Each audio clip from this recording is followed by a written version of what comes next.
మిత్రులారా నమస్తే, నేను మీ ప్రసాదమూర్తి. వెల్కమ్ టు ప్రము టాక్స్. కోర్టు సినిమా చూసారా? నేను చూశాను నిన్న. అందరూ మాట్లాడుతున్నారు, పెద్ద పెద్ద చర్చలు చేస్తున్నారు. దీంట్లో ప్రధానంగా ఈ పోక్సో చట్టం గురించి మాట్లాడుతున్నారు. ఇవన్నీ ఏమిటి అనేది అన్నిటికీ మించి మన తెలుగు వాళ్ళు ఒక మంచి సినిమా తీశారు అని చెప్పేసి అదొకటి.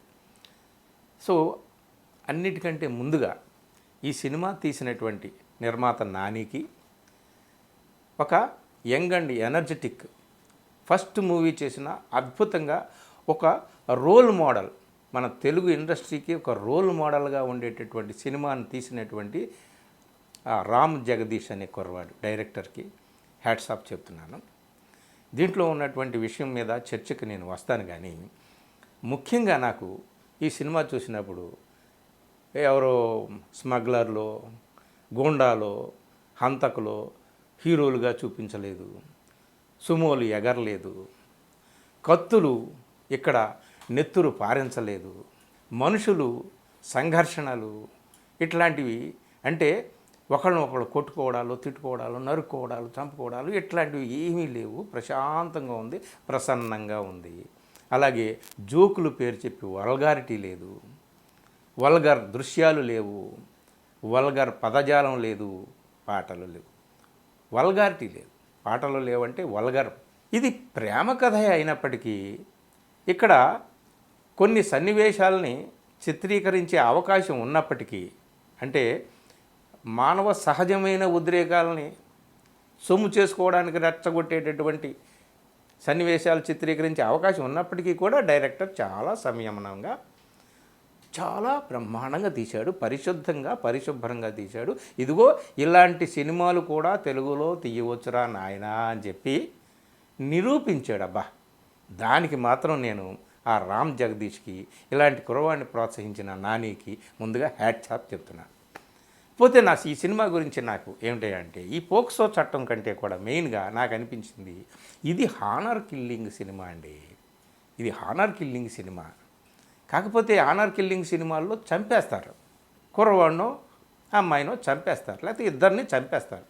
సో వాళ్ళు అంతస్తులు చూడకుండా, ఆస్తి చూడకుండా, కులం చూడకుండా, మతం చూడకుండా ప్రేమించుకుంటారు. ప్రేమ ఇదేమి చూడదు కాబట్టి. కానీ వాళ్ళ తల్లిదండ్రులు ఇవన్నీ చూస్తారు కాబట్టి వాళ్ళని చంపేస్తారు. ఇక్కడ కూడా ఏమిటంటే, ఒక అమాయకుడైన కుర్రవాడిని చంపేయడానికి ఏ విధంగా, కత్తులతోనూ కాదు, తుపాకులతోనూ కాదు, జైల్లో పెట్టి వాడి జీవితాన్ని నాశనం చేయడానికి ఒక వ్యక్తి పూనుకుంటాడు.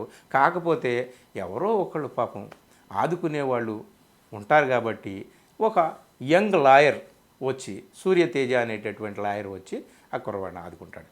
సింపుల్గా స్టోరీ చెప్పాలంటే, ఇది ఆ కుర్రవాడు ఆనర్ కిల్లింగ్ నుంచి బతికి బయటపడ్డాడు, కానీ సినిమా ఆనర్ కిల్లింగే. ఇది నేను ముఖ్యంగా చెప్పదలుచుకున్నది. పోక్సో గురించి నేను తర్వాత వస్తాను. సింపుల్గా అంటే ఈ సినిమా టైటిలే కోర్ట్ అని పెట్టి వదిలేయలేదు. కింద స్టేట్ వర్సెస్ ఏ నోబడీ అని. స్టేట్ అంటే ఏంటి? రాజ్యం. రాజ్యానికి సామాన్యుడికి మధ్య జరిగే ఘర్షణ కోర్టులో అని చెప్పి. స్టేట్ అంటే ఏమిటి? ఒక మనిషి కాదు, ఒక దేవుడు కాదు, ఏమీ కాదు. స్టేట్ అంటే కోర్టు, న్యాయము, చట్టము, చట్టసభలు, పోలీసులు, అధికారులు, పాలకులు అందరూ కలిస్తే స్టేట్ కదా. సో వీళ్ళందరూ కూడా ఈ స్టేట్లో ముఖ్యమైనటువంటి అంగాలుగా, భాగాలుగా ఉన్నటువంటి వాళ్ళు నిజాయితీగా ఉంటే, చిత్తశుద్ధిగా ఉంటే సామాన్యుడికి కూడా న్యాయం జరుగుతుంది. మీరు చట్టాలు ఎన్నైనా పెట్టండి, చట్టాలు దుర్వినియోగం కావు అని చెప్పి ఇక్కడ మెయిన్గా అందుకని ఆ కింద క్యాప్షన్ అట్లా పెట్టుంటారు డైరెక్టర్ తెలివిగా. ఇంకోటి, ఈ డైరెక్టరు చాలా తెలివితేటలు ప్రదర్శించాడు. ఎంత ప్రతిభను ప్రదర్శించాడంటే, ఆ స్క్రిప్ట్ రాసుకోవడంలో ఎక్కడ ఏ విమర్శకు తావివ్వకుండా, అంటే విమర్శకు తావిచ్చేటటువంటి సబ్జెక్ట్ని తీసుకున్నాడు. అటో ఇటో ప్రజలు ఏదో ఒక పక్షంలో చేరిపోయి వాదోపవాదాలు చేసుకొని ఈయన్ని కోర్టులోకి లాగి ఈడ్చి చీల్చి చండాడేసేటటువంటి అనువైనటువంటి సబ్జెక్ట్ అది. కానీ అక్కడ దేంట్లో ఇరుక్కోకుండా తెలివిగా స్క్రిప్ట్ రాసుకున్నాడండి. అది గొప్ప విషయం. కథ ఏమీ లేదు, సింపుల్గా అన్ని సినిమాలు మనం చిన్నప్పటి నుంచి చూసాం. సీతాకోక చిలుక చూసాము, 10th క్లాస్ లాంటి సినిమాలు చూసాము, చాలా సినిమాలు చూసాము, మరో చరిత్ర సినిమా చూసాము, బ్రహ్మాండంగా ఇట్లాంటి చాలా సినిమాలు చూసాము. ఆనర్ కిల్లింగ్కి సంబంధించినటువంటి సినిమాలు, సైరాట్ లాంటి సినిమాలు మరాఠీలో వచ్చిన చాలా సినిమాలు చూసాము. ఇందులో ఏముందంటే ఒక ఒక కుర్రవాడు 19 సంవత్సరాల కుర్రవాడు చందు అని, చంద్రశేఖర్ వాడి పేరు. వాడు చాలా బీద కుటుంబంలో వాచ్మ్యాన్ కొడుకండి. వాళ్ళు ఇస్త్రీ చేసుకుని ఏదో బతుకుతారు. అతనికి ఒక చెల్లి ఉంటుంది. వాడు ఇంటర్మీడియట్తో చదువు ఆపేస్తాడు. చదువు ఎక్కలేదు, కానీ బ్రతకడానికి చదివే అవసరం లేదు, చాలా పనులు చేసుకోవచ్చు అని చెప్పి చాలా తెలివితేటలుగా ఉంటాడు. కాకపోతే అల్లరి చిల్లరి కుర్రవాడు కాదు, అలగా కుర్రవాడు కాదు, తెలివైన వాడు, నిజాయితీపరుడు, మంచివాడు, రాముడు మంచి బాలుడు అన్నట్టుగా చందు మంచి బాలుడు వీడిక్కడ. ఇంకొక అమ్మాయి కాస్త కలిగిన కుటుంబం, పెద్ద కుటుంబం. ఆ కుటుంబంలోంచి వచ్చిన ఆ అమ్మాయికి 18 సంవత్సరాలు నిండవు, ఇంకా 2-3 నెలల్లో నిండవచ్చు. ఆ అమ్మాయే మొదటి నుంచి ఈ అబ్బాయిని రెచ్చగొడుతుంది, లేదా ఆ అమ్మాయి ఇనిషియేటివ్ తీసుకుంటుంది. అతనితో తగాదాతో నుంచి అతనితో అతన్ని ప్రేమలోకి దించడం దాకా ఆ అమ్మాయి ఇనిషియేటివ్ తీసుకుంటుంది. ఇది ఇద్దరి మధ్య ప్రేమ ఏర్పడుతుంది. అది ఆ అమ్మాయి కుటుంబానికి చెందినటువంటి పెద్ద, ఆ అమ్మాయి బావ మంగపతి. అతను చాలా ఆడపిల్లల విషయంలో మాత్రం చాలా క్రూరంగా ఆలోచించేటటువంటి మనిషి అన్నమాట. చిన్నపిల్ల స్లీవ్లెస్ గౌన్ వేసుకుంటేనే పెద్ద సీన్ క్రియేట్ చేస్తాడు స్టార్టింగ్లోనే. అతని అభిప్రాయం ఏంటి ఆడవాళ్ళ పట్ల అనేటటువంటిది అక్కడే అర్థమవుతుంది. కాకపోతే మనము, మన అంతస్తు, మన స్టేటస్, మన కుటుంబం, ఇది ఎప్పుడు కూడా ఆ డాంబికంతో, ఆ దర్పంతో, ఆ అహంకారంతో ఉండేటువంటి మనిషి. వాడు ఈ కుర్రవాడిని ఇరికించడానికి మొత్తానికి ట్రాప్ చేసి పోలీసులతో ఆ అమ్మాయి వాళ్ళ దగ్గర ఆ ఇంటికి వెళ్ళినప్పుడు, ఆ చందు అనే కుర్రవాడి ఇంటికి వెళ్ళినప్పుడు ట్రాప్ చేసి ఆ అమ్మాయిని బయటకు తీసుకొచ్చి అతన్ని పోలీసులకు పట్టించేసి అతని మీద నానా రకాల కేసులు పెట్టించేస్తాడండి. పోక్సో కేసు కింద అనేక సెక్షన్లు కూడా పెట్టించేస్తాడు. ఈ పోక్సో కేసు ఏమిటో మనకు తెలుసు కదా. ఇది చైల్డ్ అబ్యూజ్కి సంబంధించినటువంటి కేసు. ఈ కేసులో మైనారిటీ తేరని అమ్మాయి విషయంలో లైంగికంగా ఏ విధమైనటువంటి అడ్వాంటేజ్ తీసుకున్నా తీసుకోకపోయినా, అసలు మాటలతో హింసించిన, హెరాస్ చేసిన, ఫోటోలు తీసిన, వీడియోలు తీసిన, ఎన్ని రకాలుగా ఏం చేసినా సరే అబ్బాయి ఇరుక్కుంటాడు అక్కడ. రకరకాల భయంకరమైనటువంటి శిక్షలు పడతాయి. ఇక సెక్సువల్ అబ్యూజ్ జరిగితే ఆ శిక్షకి ఇక తిరిగేలేదు, ఆడి జీవితం అయిపోయినట్టే అక్కడ. సో ఈ శిక్షలు వీడిని జైల్లో పెట్టించేస్తాడు, బెయిల్ రాకుండా చేస్తాడు. ఎందుకంటే డబ్బు ఉంది, పరపతి ఉంది, పలుకుబడి ఉంది, మంచి లాయర్ ఉన్నాడు, బ్రహ్మాండంగా అన్ని సెక్షన్స్ డబ్బిస్తే అనేక రకాల సెక్షన్స్ని పెట్టించగలిగే సమర్థుడైన లాయరు, డబ్బిస్తే అన్ని సెక్షన్స్ పెట్టి కేసు ఫైల్ చేసేటటువంటి పోలీసులు, వీళ్ళందరూ ఉన్నారు. వీళ్ళందరూ వాదనలు తప్ప ఇంకా మరొక ఆలోచనే చేయనటువంటి జడ్జి ఉంటాడు. అంటే వాళ్ళ వాదనలు బేస్ చేసుకొని అక్కడ ప్రవేశపెట్టినటువంటి రుజువులు, సాక్ష్యాలు బేస్ చేసుకొని తీర్పు చెప్పే జడ్జే కానీ ఇంకేముండదు. సో కోర్టులో జరిగే తతంగం అంతా ఇది. పాపం ఆఖరికి ప్రియదర్శి, మన hero, young and energetic hero, బాగా ఎమర్జ్ అయ్యాడు కదా, మంచి పాత్రలు పోషిస్తున్నాడు, చక్కటి నటుడిగా పేరు తెచ్చుకున్నాడు. అనతి కాలంలోనే అతను సూర్యతేజ అని ఒక యంగ్ లాయర్ రోల్ ప్లే చేస్తాడు. ఆ సూర్యతేజ లాయరు, ఆ క్యారెక్టర్ వేసింది ప్రియదర్శి అని చెప్పాను కదా, ఆ లాయర్ మొత్తానికి ఆ కుర్రవాడిని ఆదుకుంటాడండి. కోర్టులో సీన్లు, వాదోపవాదనలు అన్నీ కూడా జరుగుతాయి. ఇది మొత్తం ఓవరాల్గా జరిగినటువంటిది. ఇక్కడ చర్చ అందరూ కూడా పోక్సో చట్టం గురించి మాట్లాడుతున్నారనమాట. అంటే ఈ సినిమా తీసింది కూడా పోక్సో చట్టం గురించి. చట్టాన్ని దుర్వినియోగం చేస్తున్నారు, అమాయకులైనటువంటి చాలామంది యువకులు బలైపోతున్నారు నాయన అని చెప్తూ ఈ సినిమాలో ఒక మాట చెప్తాడనమాట చివరికి. పిల్లలకి మీరు ఎంత ఎడ్యుకేషన్ ఇస్తారో నాకు తెలియదు, కానీ మీరు దయచేసి పిల్లలకి పోక్సో చట్టం గురించి చెప్పండి. ఒరే, ఈ వయసులో ఏ వయసులో ఏం చేయాలి, ఏంటి, ఎలా ఉండాలనేటటువంటిది వాళ్ళకి తెలియాలి. వాళ్ళ హద్దులేంటో, పరిమితులేంటో వాళ్ళకి తెలియాలి. తెలిసినప్పుడు ఆ విధంగా వాళ్ళు నడుచుకుంటారు, తమను తాము కాపాడుకుంటారు అనేటటువంటిది చెప్పి కొన్ని పాయింట్లు కూడా చర్చించాడు అనమాట. అంటే 18 సంవత్సరాలు నిండిన ఒకరోజు తర్వాత ఒక రకమైనటువంటి శిక్ష పడుతుంది, 18 సంవత్సరాలు నిండడానికి ఒకరోజు ముందు తప్పు జరిగితే ఒక రకమైనటువంటి శిక్ష పడుతుందా, ఈ చట్టం గురించి ఆలోచించండి అని చెప్పేసి ఒక పెద్ద చర్చ కూడా చేశాడు.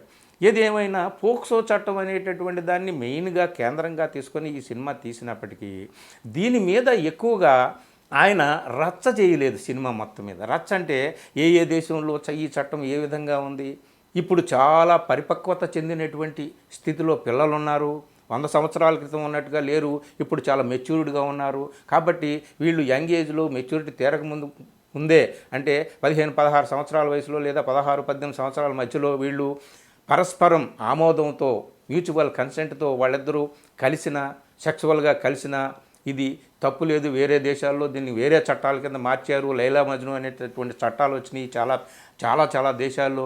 వాళ్ళు దీన్ని క్రైమ్గా భావించరు. ఇక్కడ కూడా అలా భావించొద్దు, ఇక్కడ కూడా వాళ్ళని తీసుకురండి అని చెప్పి పెద్ద వాదన ఇక్కడ ఏం చేయలేదు. కానీ డైరెక్టర్ మైండ్లో ఉన్నది కూడా అదే, నాని ప్రొడ్యూసర్ మైండ్లో ఉన్నది కూడా అదే. గమనించండి అని చెప్పేసి పిల్లల మెచ్యూరిటీ లెవెల్స్ పెరిగినాయి, అదొకటి. ఇవన్నీ కూడా పక్కన పెడితే కథని అటు కానీ మళ్ళించి దాని మీద చర్చ ఎక్కువ పెడితే డైరెక్టర్ని నేను ప్రొడ్యూసర్ని బోన్లో నిలబెట్టేవారు. అంటే మీరు చిన్నపిల్లలకి మధ్య సెక్స్ని ప్రోత్సహిస్తున్నారా అనేటటువంటిది.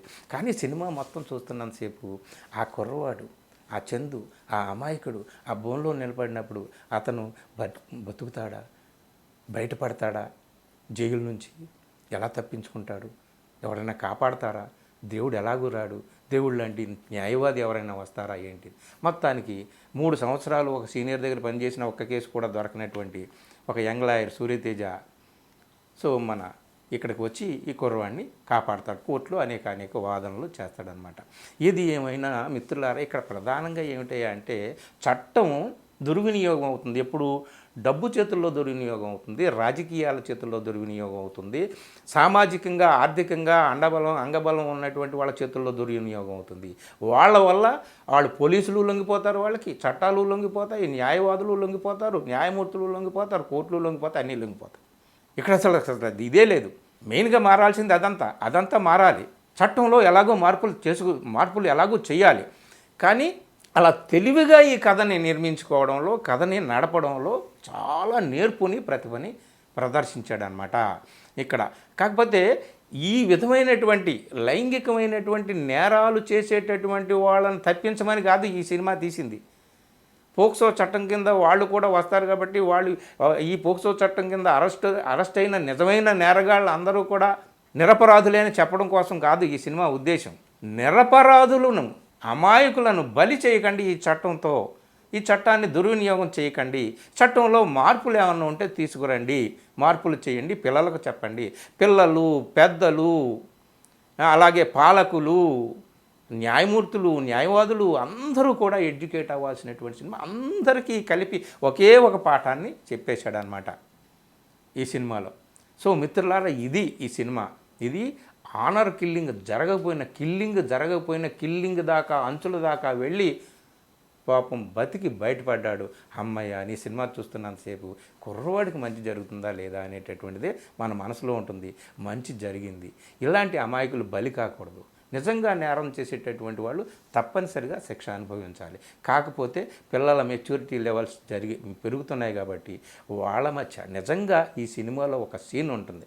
ఇద్దరు ఒక పెళ్లిలో ఈ చందు అనే అబ్బాయి, ఆ అమ్మాయి జాబిలి ఇద్దరు కూడా ఒక గదిలోకి వెళ్ళి 16 నిమిషాలు ఉంటారు, మళ్ళీ బయటకు వస్తారు. అక్కడ ఏం జరిగిందనేది అందరికీ వదిలేస్తే తల్లిదండ్రులతో సహా అందరూ కూడా గదిలోకి వెళ్ళడం అనే వీడియో ఒకటి బయటపడుతుంది. కానీ వాళ్ళు ఎవరు కూడా పిల్లను కూడా అడగరు అనమాట ఏం జరిగిందని. వాళ్ళు వెళ్ళారు, 16 నిమిషాలు ఉండి వచ్చారంటే అక్కడ ఏదో జరిగిపోయిందని చెప్పి. నిజంగా ఈ డైరెక్టర్ చెప్పలేదు కానీ, మాట అనలేదు కానీ అక్కడ నిజంగా ఆ అమ్మాయే ఇనిషియేటివ్ తీసుకొని ఈ కుర్రవాడిని ప్రోత్సహించి అక్కడ మ్యూచువల్గా ఏదన్నా సెక్సువల్ కాంటాక్ట్లోకి వాళ్ళు వెళ్ళి ఉంటే ఏమయ్యేది, కుర్రవాడు బలైపోయి ఉండేవాడు. కాబట్టి అలాగ జరిగినప్పుడు, ఇద్దరి అనుమతితో, ఇద్దరి అంగీకారంతో జరిగినప్పుడు, అమ్మాయే ప్రోత్సహించినప్పుడు, అబ్బాయి వెనకడుగు వేసిన, అలాంటప్పుడు ఈ చట్టం కింద మరి ఏ విధమైనటువంటి శిక్ష వేస్తారు? వేరే దేశాల్లో ఏ విధంగా ఉంది? అది క్రిమినాలిటీ కాదు అక్కడ వేరే దేశాలు, ఇక్కడ క్రైము, అబ్బాయే శిక్షించబడతాడు. ఇట్లాంటి విషయాలు కూడా మనకి చెప్పకుండా వదిలేశాడనమాట డైరెక్టర్. అది డైరెక్టర్ నేర్పు, ప్రతిభా ప్రావీణ్యం అంటే. మొత్తం మీద ఓవరాల్గా ఈ సినిమా ఏంటి అంటే పోక్సో చట్టంలో సవరణలు తీసుకురావాలి, ఇదొకటి. ఇది అందరికీ కూడా పాఠం, అందరూ కూడా ఎడ్యుకేట్ అవ్వాల్సినటువంటి విషయం. రెండో విషయం ఏమిటంటే డబ్బున్న వాళ్ళ చేతుల్లోనే, పలుకుబడి ఉన్న వాళ్ళ చేతుల్లోనే అన్నీ ఉంటాయి అనేటటువంటిది ఒకటి. స్టేట్ వర్సెస్ ఏ నోబడి అంటే దాని అర్థం అది. సో అన్నిటికంటే ముఖ్యంగా మనం చెప్పుకోవాల్సింది, హ్యాట్స్ ఆఫ్ చెప్పాల్సింది ఏమిటి అంటే, తెలుగులో కూడా ఎప్పుడు అంటారు నన్ను, ఆ మలయాళం సినిమాలే చెప్తావేంటి, హాలీవుడ్ సినిమాలు చెప్తావు ఏంటి, ఇప్పుడు ఇది మన తెలుగు సినిమాలు లేవా అని చెప్పి అడుగుతూ ఉంటారనమాట. ఎందుకు ఉండవు? ఇదిగో ఇలాంటి సినిమా తీస్తే ఎందుకు మాట్లాడడం, ఎలా మాట్లాడకుండా ఉండగలం? చాలా గొప్ప నమ్మకం, గొప్ప విశ్వాసం కలిగింది తెలుగు ఇండస్ట్రీ మీద. ఇట్లాంటి వాళ్ళు ఉన్నారని చెప్పి, మన రామ్ జగదీష్ లాంటి యంగ్స్టర్స్ ఉన్నారు, బ్రహ్మాండమైన సినిమాలు తీస్తారు. ఇక ముందు ముందు మలయాళంతో, తమిళంతో, హిందీ సినిమాలతో, హాలీవుడ్ సినిమాలతో కూడా మన వాళ్ళు పోటీ పడగలరు. ముఖ్యంగా మలయాళీలు తీస్తున్నటువంటి గొప్ప సామాజిక చిత్రాలతో మన వాళ్ళు కూడా పోటీ పడి తీయగలరు. ఆ దమ్ము, సత్తా ఉంది, ఆ సాహసం కూడా ఉంది, తెలివితేటలు కూడా ఉన్నాయి, ప్రతిభ కూడా ఉంది. అన్నిట్లోనూ కూడా మన వాళ్ళు చెయ్యగలరు. ఇలాంటి ఇండస్ట్రీలు ఇంత అద్భుతాలు చేయగలరు అని చెప్పి నిరూపించారు. కాబట్టి ఈ సినిమాకి నేను హ్యాట్స్ ఆఫ్ చెప్తున్నాను. ఈ సినిమాలో నటించినటువంటి నటీనటులు, ఆ కుర్రవాడు పాత్రలో హర్ష రోషన్ అని, జాబిలి పాత్రలో సీది, వాళ్ళు అచ్చం మన పల్లెటూరులో ఏదో గవర్నమెంట్ కాలేజీలో చదువుకుంటున్న చిన్న పిల్లల్లాగా, అమాయకులైన పిల్లల్లాగా నటించారు. ఎక్కడా కూడా ఏ అసభ్యత లేకుండా చక్కగా సినిమా తీశాడు.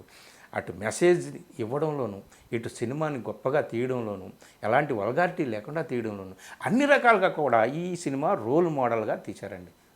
అందుకని ఈ సినిమాని నేను హ్యాట్స్ ఆఫ్ అని చెప్తున్నాను. సినిమా మీరు తప్పనిసరిగా చూడండి. మీరు కూడా ఈ చర్చల్లో పాల్గొనండి. నచ్చితే మంచి మంచి కామెంట్లు చేయండి. ఏమైనా నచ్చని విషయాలు ఏమైనా ఉంటే నాతో షేర్ చేసుకోండి. తప్పనిసరిగా ఈ వీడియోని మిత్రులకు షేర్ చేయండి. Thank you very much.